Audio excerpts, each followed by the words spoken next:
कैसे हैं सभी छात्र और छात्राएं। चलिए मैं आपका अपना टीचर गुलशेर गौड़ आज मैं आप लोगों के लिए बाल विकास शिक्षा शास्त्र का टेस्ट नंबर 3 लेकर आया हूं।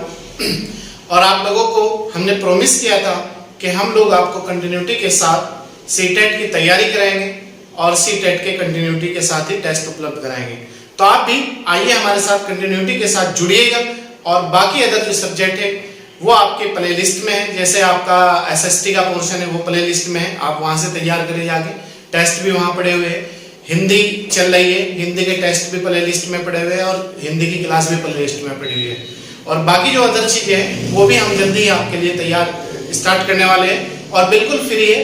आप नो टेंशन होके अकॉर्डिंग टू सिलेबस की तहत ही तैयारी करें और टॉपिक बाय टॉपिक हम आपको तैयारी कराएंगे और टेस्ट भी आपको टॉपिक बाय टॉपिक ही उपलब्ध कराएंगे। जैसे आज जो हमारा टेस्ट नंबर 3 है यह है आपका टॉपिक नंबर 2 और टॉपिक नंबर 2 है हमारा बाल विकास के सिद्धांत। ठीक है, टॉपिक नंबर 2 है हमारा बाल विकास के सिद्धांत। इससे हमने जो भी आपके एग्जाम के लिए महत्वपूर्ण क्वेश्चन बन सकते हैं या बनते थे या बने हैं वो हमने आपके सामने 20 नंबर के टेस्ट में उपलब्ध कराए हैं।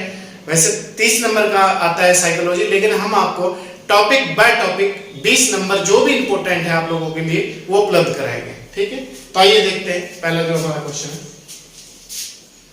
विकास कभी न समाप्त होने वाली प्रक्रिया है। विकास निरंतर चलने वाली प्रक्रिया है। जन्म से लेकर मृत्यु तक, गर्भ अवस्था से लेकर मृत्यु तक विकास की प्रक्रिया चलती रहती है और विकास होता है। यह विचार किससे संबंधित है?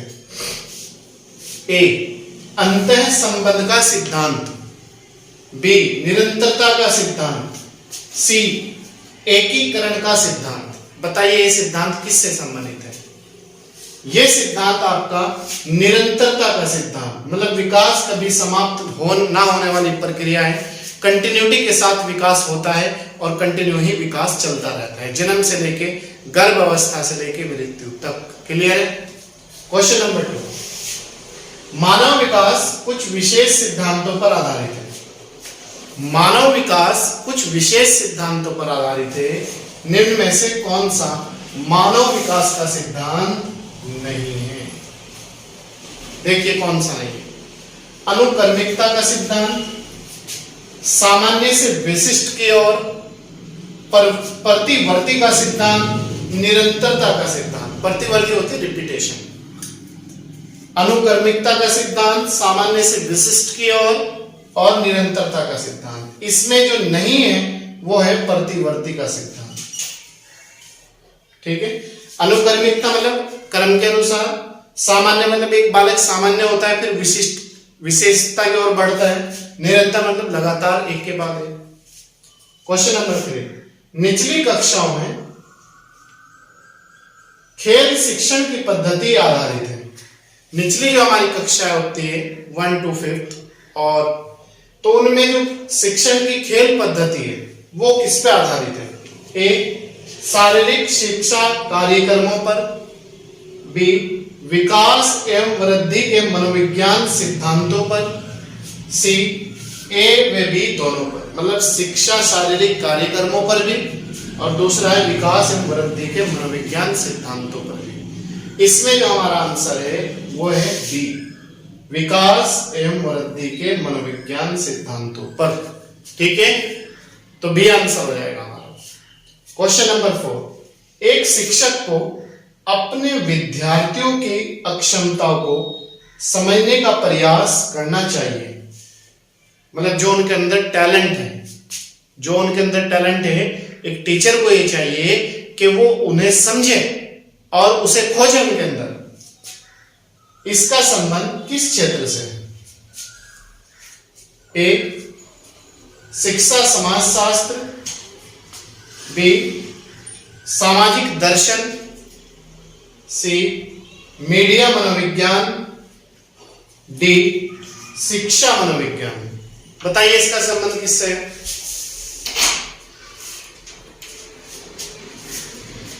ए है शिक्षा समाजशास्त्र, बी है सामाजिक दर्शन, सी है मीडिया मनोविज्ञान और डी है शिक्षा मनोविज्ञान।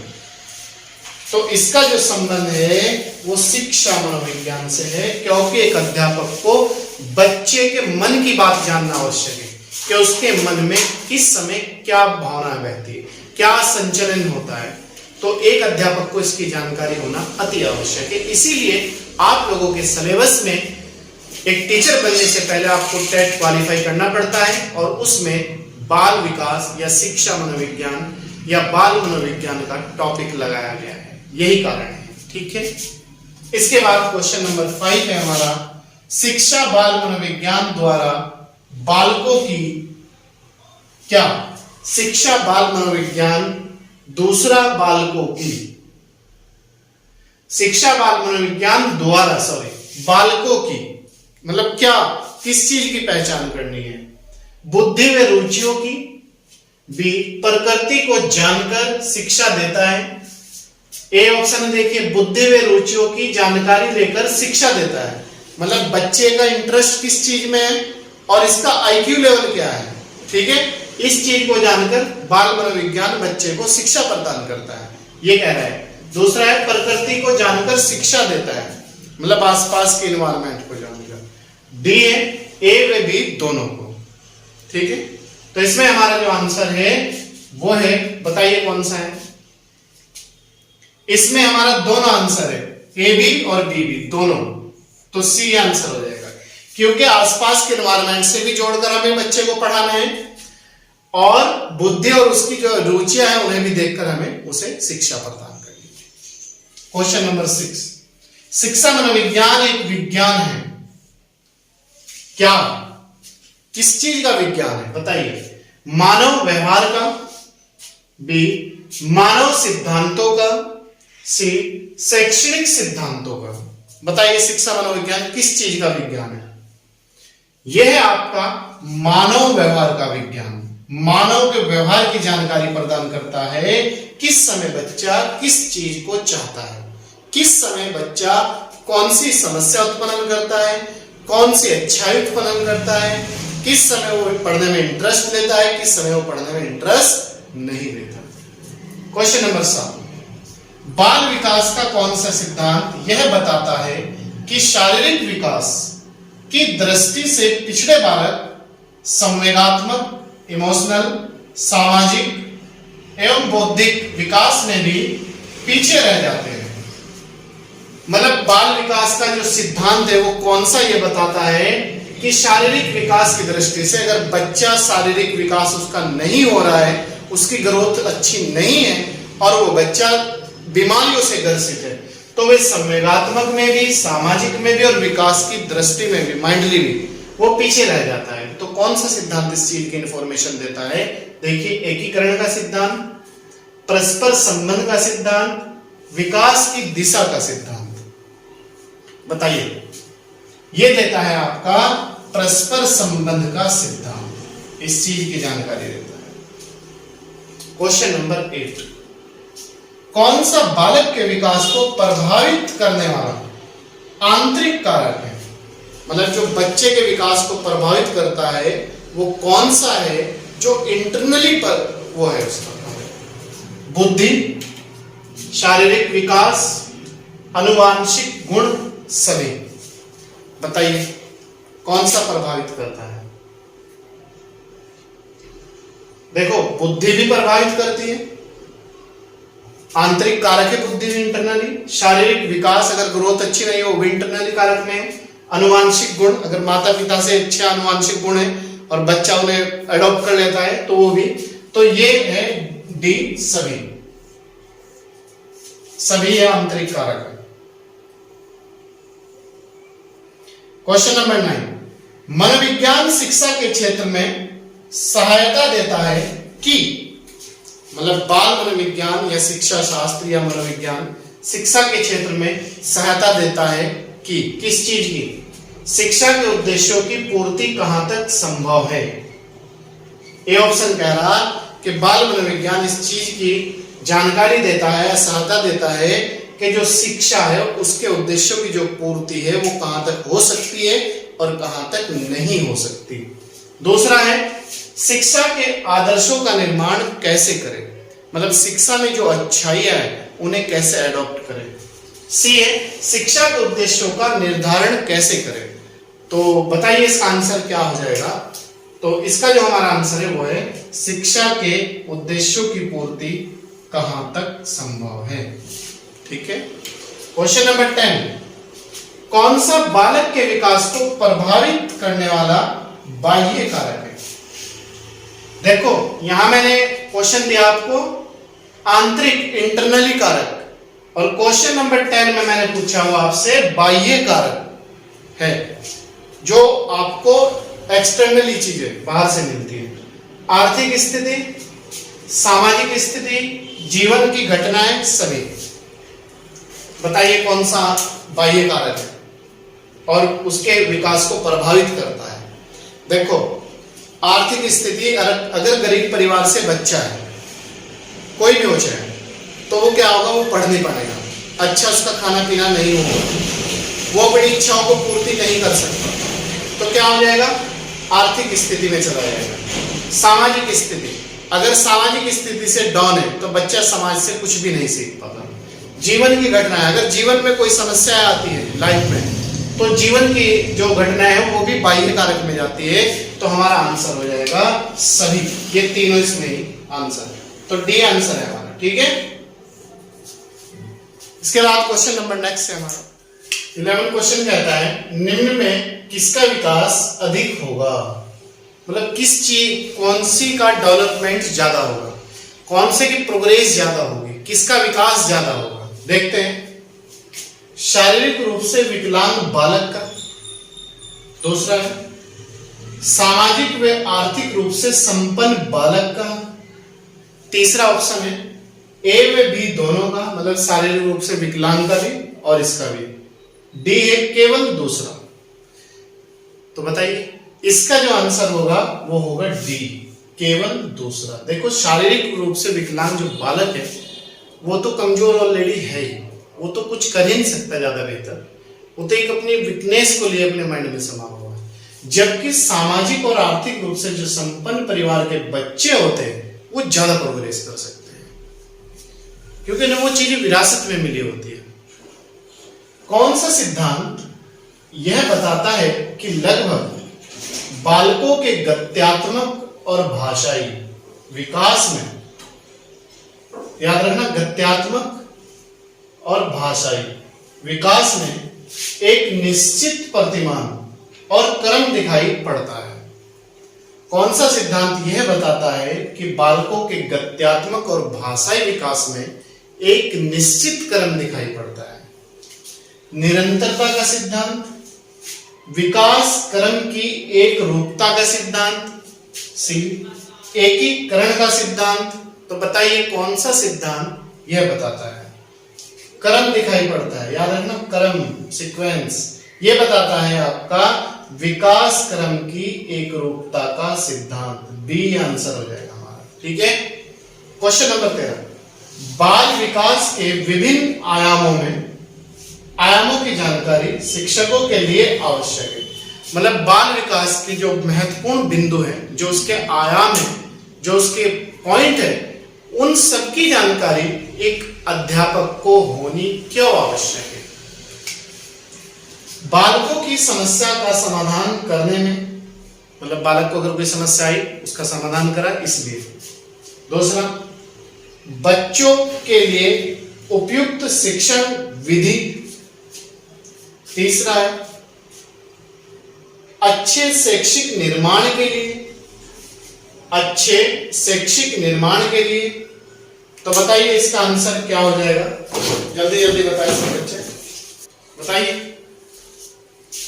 ये जो है उपरोक्त सभी बालकों की समस्या का समाधान करने के लिए भी हमें बाल विकास पढ़ना पड़ता है। बच्चों के लिए उपयुक्त शिक्षण विधि के लिए भी क्या, किस तरीके से उन्हें अच्छी विधि दी जा सके जो उनकी समझ में आ जाए।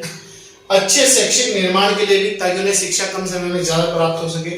और डी है उपरोक्त सभी। तो हमारा आंसर हो जाएगा डी। क्वेश्चन नंबर 14 क्या कहता है, बाल मनोविज्ञान का अध्ययन किया जाता है। बाल मनोविज्ञान का अध्ययन किया जाता है। ए बालक के जन्म से लेकर बाल्यावस्था तक का, मतलब ये कह रहा है ऑप्शन कि बालक जब से जन्म ले और जब तक बाल्यावस्था हो जब तक उसका अध्ययन होता है। दूसरा कह रहा जन्म से पूर्व गर्भ अवस्था से लेकर किशोर अवस्था तक।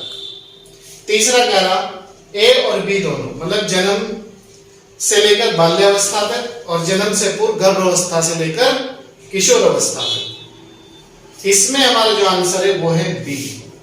इसके अंतर्गत जो बाल मनोविज्ञान का अध्ययन होता है वो होता है जन्म से पूर्व, जब बच्चा गर्भ में होता है तो तब से लेकर किशोर अवस्था तक। क्वेश्चन नंबर 15, बाल मनोविज्ञान का अध्ययन निम्न में किसके लिए सर्वाधिक आवश्यक है? बाल मनोविज्ञान का जो अध्ययन है, ये कह रहा पॉइंट कि वो किसके लिए सर्वाधिक आवश्यक है? माध्यमिक शिक्षक के लिए, प्राथमिक शिक्षक के लिए, विश्वविद्यालय के शिक्षक के लिए?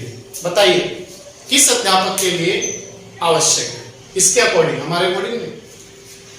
बाल मनोविज्ञान का अध्ययन निम्न में किसके लिए सर्वाधिक आवश्यक है? माध्यमिक शिक्षक के लिए, प्राथमिक शिक्षक के लिए, विश्वविद्यालय के शिक्षक के लिए। तो प्राथमिक शिक्षक के लिए आवश्यक है क्योंकि वहां छोटे बच्चे ज्यादा होते हैं। किसे मनोविज्ञान की उपयोगिता के अंतर्गत नहीं रखा जा सकता? तो बताइए किसे मनोविज्ञान की उपयोगिता के अंतर्गत नहीं रखा जा सकता? बालकों के व्यक्तिगत विकास को समझने में उपयोगी, बाल निर्देशन में सहायक, शिक्षक की आर्थिक प्रगति में सहायक। बताओ किसे मनोविज्ञान की उपयोगिता के अंतर्गत नहीं रखा जा सकता? किसका बाल मनोविज्ञान में यूज नहीं होता, उपयोग नहीं होता? ये उपयोग नहीं होता शिक्षक की आर्थिक प्रगति में सहायक। जबकि बालकों के व्यक्तिगत विकास को समझने में उपयोगी, इसका भी उपयोग है, और बाल निर्देशन में सहायक, ये भी उपयोग है, जबकि इसका उपयोग नहीं होता। क्वेश्चन नंबर 17, मानव विकास के संबंध में कौन सा कथन सत्य है? मानव विकास के संबंध में कौन सा कथन सत्य है? सामान्य से सामान्य की ओर, मतलब नॉर्मल से नॉर्मल की ओर, सामान्य से विशिष्ट की ओर, बी कह रहा है। सी कह रहा है विशिष्ट से सामान्य की ओर, विशिष्ट से सामान्य की ओर, और डी कहता है सामान्य से विशिष्ट की ओर, नॉर्मल से हाई लेवल की ओर। तो इसमें हमारा आंसर हो जाएगा बी। ये भी नहीं होगा और ये भी नहीं होगा। क्वेश्चन नंबर 18, विकास प्राणी में प्रगतिशील परिवर्तन है, मतलब विकास जो है मानव या प्राणी में प्रगतिशील परिवर्तन है। प्रगति मतलब चेंजिंग होना, जो निश्चित लक्ष्यों की ओर निरंतर चलता रहता है, मतलब लगातार कंटिन्यूटी के साथ। किसका कथन है? हरलॉक ने कहा था, जीन पियाजे ने कहा था, ड्रेवर ने कहा था, या कोई नहीं है? विकास प्राणी में प्रगतिशील परिवर्तन है, चेंज होने वाले परिवर्तन है, जो निश्चित लक्ष्यों की ओर टारगेट बनाकर अपने लक्ष्य की ओर बढ़ता है, निरंतर चलता रहता है। तो ये बात कही थी, ये कथन है ड्राइवर का। सी आंसर हो जाएगा, जेम्स ड्राइवर पूरा नाम है। क्वेश्चन नंबर 19, बालक के व्यक्तित्व में सर्वांगीण विकास के लिए क्या जरूरी है? बालक के व्यक्तित्व में सर्वांगीण विकास के लिए, जो उसका सामाजिक विकास भी हो, आर्थिक, उसका शैक्षणिक विकास भी हो, उसका शारीरिक विकास भी हो, उसका मानसिक विकास भी हो, उसका इन्वायरमेंटल विकास भी हो, सब चीजों का विकास क्या जरूरी है? मित्रों, व्यवहार, ज्ञान, कक्षा के सभी,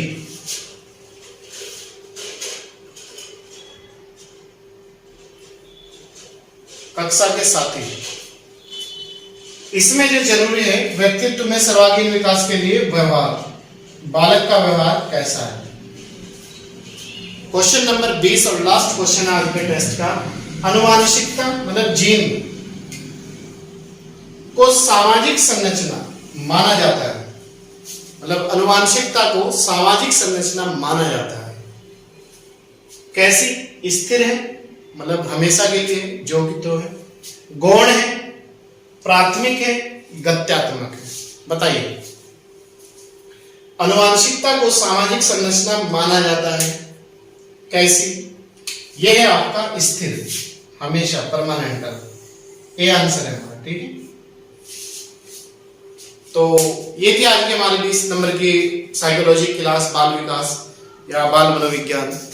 तो आप इसे बहुत अच्छी तरीके से तैयार करें और हम लोग आपके लिए कंटिन्यूटी के साथ इस तरह की क्लासें लेते आएंगे जब तक आपका 2022 आप पास न कर ले और अच्छे नंबर ना ले आए। और उम्मीद है अगर आप हमारे साथ कंटिन्यूटी के साथ जुड़ते हैं तो आप मेरिट लिस्ट में 130-35 नंबर से कम नहीं लाएंगे, ये हम गारंटी लेते हैं। लेकिन आप कंटिन्यूटी के साथ जुड़िएगा और लोगों को भी जोड़ने का प्रयास करिएगा। चलिए, अगर आप नए हैं तो कंटिन्यूटी के साथ जुड़िएगा और अगर पुराने हैं तो हमारे YouTube चैनल को ज़्यादा से ज़्यादा लाइक, शेयर और सब्सक्राइब करें और ज़्यादा से ज़्यादा लोगों को इसके बारे में बताएं ताकि वो कम समय में अधिक सफलता प्राप्त कर सके और अपना गोल, अपना लक्ष्य प्राप्त करने में उसे आसानी हो सके। तो आप लोगों को हम टॉपिक बाय टॉपिक बाल विकास का वो कराएंगे। आज टॉपिक नंबर 2 था। टॉपिक नंबर 2 में जो 20 नंबर हमें इंपॉर्टेंट लगे हमने उससे 20 नंबर के क्वेश्चन निकाल के आपके सामने प्रस्तुत किए। ऐसे ही टॉपिक नंबर 3 होगा इसके बाद, उसके जो भी क्वेश्चन बन सकते हैं, जितने भी बन सकते हैं, वो हम आपके सामने निकाल के प्रस्तुत करेंगे। तो चलिए, मिलते हैं आपसे नेक्स्ट टाइम। मैं आपका अपना टीचर।